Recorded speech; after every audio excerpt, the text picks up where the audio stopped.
Vous en avez probablement mangé cette semaine, peut-être même aujourd'hui. Chaque année, l'humanité en consomme plus de 5 millions de tonnes. C'est l'un des aliments les plus désirés, les plus offerts et les plus universels de la planète. Et pourtant, si je vous montre ça, il y a de fortes chances que vous ne le reconnaissiez pas. Ce fruit étrange, qui pousse directement sur le tronc d'un arbre tropical, c'est le point de départ de tout. De votre tablette du dimanche soir, de votre pain au chocolat du matin, de vos truffes de Noël. Aujourd'hui, on va remonter le fil. Du cacaïer jusqu'à votre tablette, vous allez découvrir le voyage extraordinaire du chocolat. Un voyage qui passe par des empereurs aztèques, des moines espagnols, des révolutions industrielles et malheureusement aussi par le travail d'enfants. Voici l'histoire complète du chocolat. Et après cette vidéo, vous ne le dégusterez plus jamais de la même façon. Tout commence ici, sous la canopée épaisse des forêts tropicales, dans une bande étroite autour de l'équateur, entre 20 degrés nord et 20 degrés sud. C'est la seule zone du monde où pousse le Theobroma cacao. En grec, Theobroma signifie littéralement la nourriture des dieux. Et ce nom, vous allez comprendre qu'il n'a pas été choisi au hasard. Le cacaoyer est un arbre capricieux. Il déteste le soleil direct, craint le vent, exige une chaleur constante et a besoin d'une humidité presque permanente. Il ne pousse qu'à l'ombre d'arbres plus grands, des bananiers et des cocotiers, qui le protègent comme des parapluies vivants. Et son fruit, la cabosse, est pour le moins surprenant. Imaginez un ballon de rugby coloré, accroché directement au tronc de l'arbre, jaune, orange, rouge, parfois violet. À l'intérieur, une trentaine à 50 fèves enrobées d'une pulpe blanche et sucrée appelée mucilage. Ces fèves, à ce stade, n'ont absolument aucun goût de chocolat. Si vous les croquez, c'est amer, astringent, désagréable. Le goût du chocolat, tel qu'on le connaît, ce goût si réconfortant et si familier, il n'existe pas encore. Il faudra des étapes de transformation longues et précises pour le faire naître. Mais avant de parler fabrication, remontons le temps. Parce que l'histoire du cacao est vieille de 4000 ans. Et elle commence bien loin de nos chocolateries européennes. Les premières traces de consommation de cacao remontent à 1900 ans avant Jésus-Christ, chez les Olmèques, dans l'actuel Mexique. Mais ce sont les Mayas, puis les Aztèques, qui vont véritablement élever le cacao au rang de trésor. Chez les Mayas, le cacao est sacré. On le consomme lors des cérémonies religieuses, des mariages, des funérailles. On l'offre aux dieux.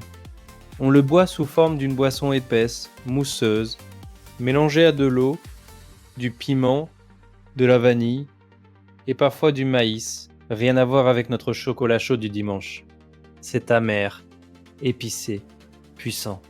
Les Aztèques, eux, vont aller encore plus loin. Leur empereur Moctezuma aurait bu, selon les chroniqueurs espagnols, 50 tasses par jour de ce breuvage sacré qu'ils appelaient zocoat, un mot qui donnera plus tard chocolat. Mais le plus fascinant, c'est que les fèves de cacao servaient aussi de monnaie.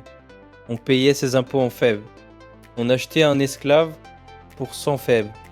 Un lapin en valait 10. Le cacao, c'était littéralement de l'argent qui pousse sur les arbres. Et puis, en 1519, tout bascule. Hernán Cortés débarque au Mexique. Il découvre cette boisson étrange à la cour de Moctezuma. Au début, les Espagnols trouvent ça infect, trop amer, trop épicé. Mais quand quelqu'un a l'idée d'y ajouter du sucre de canne, tout change. Le cacao conquiert l'Espagne, puis l'Italie, la France, l'Angleterre. Pendant près de 2 siècles, le chocolat reste un luxe réservé à l'aristocratie. À Versailles, Louis XIV en raffole. Marie-Antoinette le boit parfumé à la fleur d'oranger. Mais le chocolat tel qu'on le mange aujourd'hui, solide, en tablette, n'apparaît qu'au XIXe siècle, grâce à une série d'inventions qui vont tout révolutionner. En 1828, le néerlandais Konrad van Houten invente la presse à cacao, qui permet de séparer le beurre de cacao de la poudre. C'est la naissance du cacao en poudre. En 1847, la maison anglaise Fry & Sons crée la première tablette de chocolat de l'histoire en mélangeant poudre de cacao, sucre et beurre de cacao. En 2175, le Suisse Daniel Peter ajoute du lait en poudre, inventé par son voisin Henri Nestlé, et le chocolat au lait est né. Et en 1879, Rodolphe Lindt invente le conchage, un procédé qui rend le chocolat lisse, fondant, soyeux. En à peine 50 ans, le chocolat est passé d'une boisson amère réservée aux rois à une gourmandise accessible à tous. Et cette démocratisation va créer une demande mondiale absolument colossale. Maintenant que vous connaissez son histoire, entrons dans les coulisses.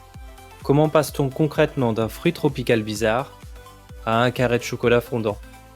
Le processus est bien plus long et complexe que ce qu'on imagine. Et chaque étape influence le goût final. Première étape, la récolte. 2 fois par an, les cabosses mûres sont cueillies à la main, à la machette. Aucune machine ne peut faire ce travail. Le cacaoyer est trop fragile. On ouvre la cabosse et on en extrait les fèves, toujours enveloppées de leur pulpe blanche. Deuxième étape, la fermentation. Et c'est probablement la plus importante. Les fèves sont entassées dans des bacs en bois ou sur des feuilles de bananier, puis recouvertes. Pendant 5 à 7 jours, des levures et des bactéries vont transformer les sucres de la pulpe. C'est ici que naissent les précurseurs d'arômes. Sans fermentation, pas de goût chocolaté. Juste de l'amertume. C'est un peu comme le vin finalement. 2 lots de fèves, fermentés différemment, donneront 2 chocolats au goût totalement distinct. Troisième étape, le séchage. Les fèves sont étalées au soleil pendant 1 à 2 semaines. Leur taux d'humidité passe de 60% à environ 7%. Elles deviennent brunes, plus petites et commencent à sentir vaguement le cacao. C'est à ce moment que les fèves quittent l'Afrique, l'Amérique latine ou l'Asie pour rejoindre les usines de transformation, principalement en Europe. Et c'est là qu'on touche à un premier paradoxe. Les pays qui cultivent le cacao ne sont quasiment jamais ceux qui fabriquent le chocolat. La Côte d'Ivoire produit à elle seule 40% du cacao mondial, mais elle ne transforme que 5% de sa récolte. La valeur ajoutée et les profits partent ailleurs. Quatrième étape, la torréfaction. Dans les usines, les fèves sont grillées entre 110 et 150 degrés. C'est la torréfaction qui révèle les 600 composés aromatiques du cacao. 600, c'est plus que le vin et plus que le café. Cinquième étape, le broyage. Les fèves torréfiées sont concassées, débarrassées de leur coque, puis broyées très finement. On obtient une pâte épaisse et liquide, la masse de cacao ou liqueur de cacao. À partir de là, 2 chemins possibles. On peut presser cette masse pour en extraire le beurre de cacao, la matière grasse, et récupérer le résidu sec, qu'on transformera en poudre de cacao. Ou bien, on garde tout et on passe à l'étape suivante. Sixième étape, le conchage. La masse de cacao est mélangée avec du sucre, du beurre de cacao supplémentaire et éventuellement du lait en poudre, puis malaxé pendant 24 à 72 heures dans une machine appelée conche. Ce brassage lent et continu élimine l'acidité et l'amertume résiduelle, développe les arômes et donne au chocolat sa texture fondante et lisse. Septième et dernière étape, le tempérage et le moulage. Le chocolat est chauffé puis refroidi selon une courbe de température très précise. C'est ce qui lui donne son brillant, son croquant et ce snap si satisfaisant quand on casse un carreau. Puis il est coulé dans des moules, refroidi, démoulé, emballé. Du cacaoyer à votre tablette, il se sera écoulé entre 6 mois et 1 an. Tout ça pour ce petit carré que vous faites fondre sur votre langue en quelques secondes. Et je peux vous garantir que la prochaine fois, vous prendrez le temps de le savourer un peu plus longtemps. Passons maintenant à la question que tout le monde se pose. Le chocolat, c'est bon pour la santé ou pas ? La réponse est « ça dépend ». Et surtout, ça dépend duquel. Le chocolat noir à 70% de cacao minimum est celui qui concentre le plus de bienfaits. Et ils sont réels, prouvés par la science. D'abord, le cacao est l'un des aliments les plus riches en antioxydants au monde. Plus que le thé vert, plus que les baies d'açaï. Ces antioxydants, principalement des flavonoïdes, protègent nos cellules du vieillissement et réduisent l'inflammation. Ensuite, le cacao contient du magnésium. C'est d'ailleurs pour ça que vous avez envie de chocolat quand vous êtes stressé. Votre corps réclame ce dont il manque. 30 grammes de chocolat noir couvrent environ 15% de vos besoins quotidiens en magnésium. Le chocolat noir, améliore aussi la circulation sanguine, fait baisser légèrement la tension artérielle et stimule la production de sérotonine et d'endorphine, les hormones du bien-être. Ce n'est pas un hasard si on en offre à ceux qu'on aime. Mais attention, tous les chocolats ne se valent pas. Le chocolat au lait contient beaucoup plus de sucre, moins de cacao et donc moins de bienfaits. Quant au chocolat blanc, il ne contient tout simplement aucun cacao. C'est un mélange de beurre de cacao, de sucre et de lait. Du point de vue nutritionnel, c'est une confiserie, pas du chocolat au sens strict. Et puis, il y a un chiffre qu'il faut garder en tête. Une tablette de 100 g de chocolat noir, à 70%, c'est environ 550 calories, l'équivalent d'un repas. Donc oui, le chocolat est bon pour la santé. Mais comme souvent, la dose fait le poison. 2 à 3 carrés par jour, c'est l'idéal. Une tablette entière devant Netflix, un peu moins. On ne peut pas parler du chocolat sans aborder ce sujet. Et c'est sans doute le chapitre le plus important de cette vidéo. Derrière chaque tablette de chocolat, il y a une réalité que l'industrie préfère garder discrète. Premier constat, le marché mondial du chocolat pèse plus de 130 milliards de dollars par an, mais les 6 millions de petits producteurs de cacao, principalement en Afrique de l'Ouest, vivent pour la plupart avec moins de 2 dollars par jour.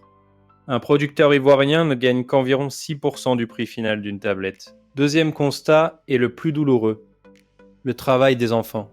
Selon une étude de l'Université de Chicago, plus de 1,5 million d'enfants travaillent dans les plantations de cacao, en Côte d'Ivoire et au Ghana. Certains ont à peine 6 ans. Ils manient la machette, portent des charges lourdes, sont exposés à des pesticides. Ce n'est pas un problème du passé, c'est un problème d'aujourd'hui. Troisième constat, l'impact écologique. Le cacao est l'une des principales causes de déforestation en Afrique de l'Ouest. La Côte d'Ivoire a perdu 80% de sa couverture forestière en 50 ans. Et la culture intensive épuise les sols, ce qui pousse les producteurs à défricher toujours plus de forêts. Un cercle vicieux. Alors, est-ce qu'on doit arrêter de manger du chocolat ? Non. Mais on peut mieux le choisir. Quelques repères pour consommer de manière plus responsable. D'abord, privilégiez le chocolat issu du commerce équitable, les labels Fairtrade, Rainforest Alliance ou UTZ garantissent un prix minimum aux producteurs et interdisent le travail des enfants. Ce n'est pas parfait, mais c'est un premier pas. Ensuite, tournez-vous vers le chocolat bean to bar, ces petits artisans chocolatiers qui achètent leurs fèves directement aux planteurs, les torréfient et les transforment eux-mêmes. Ils sont plus chers, c'est vrai, mais le goût est incomparable et l'éthique est au rendez-vous. Enfin, lisez les étiquettes. Si la liste d'ingrédients commence par sucre au lieu de pâte de cacao, reposez la tablette. Un bon chocolat, c'est du cacao d'abord, du sucre ensuite, pas l'inverse. Chaque tablette que vous achetez est un vote pour un modèle de production. Et ce vote, vous le faites plusieurs fois par mois, autant qu'il compte. En cuisine et en pâtisserie, le chocolat est un monde à lui tout seul. La règle d'or, c'est de choisir son chocolat en fonction de l'usage. Pour une ganache ou un fondant, optez pour un chocolat de couverture à minimum 60% de cacao. Sa teneur en beurre de cacao lui donne une fluidité parfaite au moment de le travailler. Pour une mousse, la qualité du chocolat est encore plus cruciale, puisqu'il y a peu d'ingrédients, chacun d'eux s'exprime pleinement. Un mauvais chocolat donnera une mauvaise mousse, c'est aussi simple que ça. Astuce de pâtissier. Ne faites jamais fondre votre chocolat à feu direct, toujours au bain-marie ou au micro-ondes par intervalle de 20 secondes. Le chocolat brûle à partir de 55 degrés et un chocolat brûlé, c'est un chocolat fichu, il devient granuleux, terne et perd tous ses arômes. Et n'oubliez pas que le chocolat a aussi sa place en cuisine salée. Le mole poblano mexicain, cette sauce complexe qui accompagne le poulet ou la dinde, contient du chocolat noir parmi une vingtaine d'ingrédients. En France, certains chefs l'associent au gibier, au canard ou même au foie gras. Le cacao apporte de la profondeur, de l'amertume élégante et une rondeur en bouche que peu d'ingrédients peuvent offrir. Avant de terminer, quelques faits que vous pourrez ressortir à votre prochaine tablée. 1. La Suisse est le pays qui consomme le plus de chocolat au monde. Près de 10 kg par habitant par an. 10 kg. C'est l'équivalent d'une tablette tous les 3 jours. 2. Le chocolat blanc a été inventé par Nestlé en 1936, à l'origine pour utiliser les excédents de beurre de cacao. 3. Les Aztèques croyaient que le cacaoyer avait été offert aux hommes par le dieu Quetzalcoatl, le serpent à plumes. Et selon la légende, les autres dieux l'auraient puni pour avoir partagé ce trésor divin avec les mortels. 4. Le plus gros diamant de chocolat du monde a été créé en Italie en 2010. Il mesurait 3 mètres de haut et pesait plus de 2 tonnes. Et 5. Il faut environ 400 fèves de cacao pour fabriquer une seule tablette de chocolat de 500 grammes.